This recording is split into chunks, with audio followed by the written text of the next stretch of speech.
اور اب ذکر اسلام آباد میں منعقدہ تعلیمی کانفرنس کا، جس سے خطاب میں ملالہ یوسفزئی نے طالبان پر خواتین کو انسان نہ سمجھنے کا الزام لگا دیا۔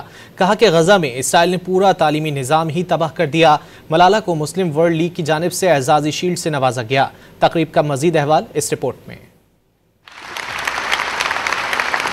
لڑکیوں کی تعلیم کے فروغ سے متعلق حکومت پاکستان کے تعاون سے مسلم ورلڈ لیگ کے زیر انتظام 2 روزہ عالمی کانفرنس اسلام آباد میں ہوئی، جس میں 57 اسلامی ممالک کے نمائندگان، علماء، دانشور اور بین الاقوامی تنظیموں کے عہدیدار شریک ہوئے۔ کانفرنس کے اعلامیے میں لڑکیوں کی تعلیم کو بنیادی انسانی حق قرار دیا گیا اور زور دیا گیا کہ خواتین کو تعلیم حاصل کرنے کے مواقع سے محروم رکھنا نہ صرف انسانی حقوق کی خلاف ورزی ہے، بلکہ یہ اسلامی اقدار اور تعلیمات کے بھی منافی ہے۔ خواتین کی تعلیم کے بغیر سماجی ترقی ممکن نہیں، اس کے فروغ کے لیے ہر ممکن وسائل مہیا کیے جائیں۔ کانفرنس سے خطاب میں چیئرمین سینٹ یوسف رضا گیلانی نے واضح کیا کہ پاکستان نہ صرف ایک پالیسی بلکہ ایک ترجیح کے طور پر بچیوں کی تعلیم کے لیے پرعزم ہے۔ نوبل انعام یافتہ ملالہ یوسفزئی نے لڑکیوں کی تعلیم کے حق میں اپنا موقف پیش کیا۔ انہوں نے افغان طالبان اور اسرائیل پر تنقید بھی کی۔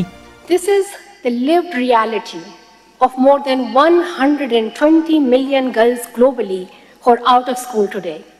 In Gaza, Israel has decimated the entire education system. The Taliban have ripped away the right to learn from every Afghan girl. رابطہ عالم اسلامی کے سیکریٹری جنرل ڈاکٹر محمد عبدالکریم العیسیٰ نے تجویز دی کہ خواتین میں تعلیم کے فروغ کے لیے اسکالرشپس دی جائیں اور ڈیجیٹل تعلیمی مواد تیار کیا جائے۔ کانفرنس میں secretary general Muslim world league نے ملالہ یوسفزئی کو اعزازی شیلڈ بھی دی۔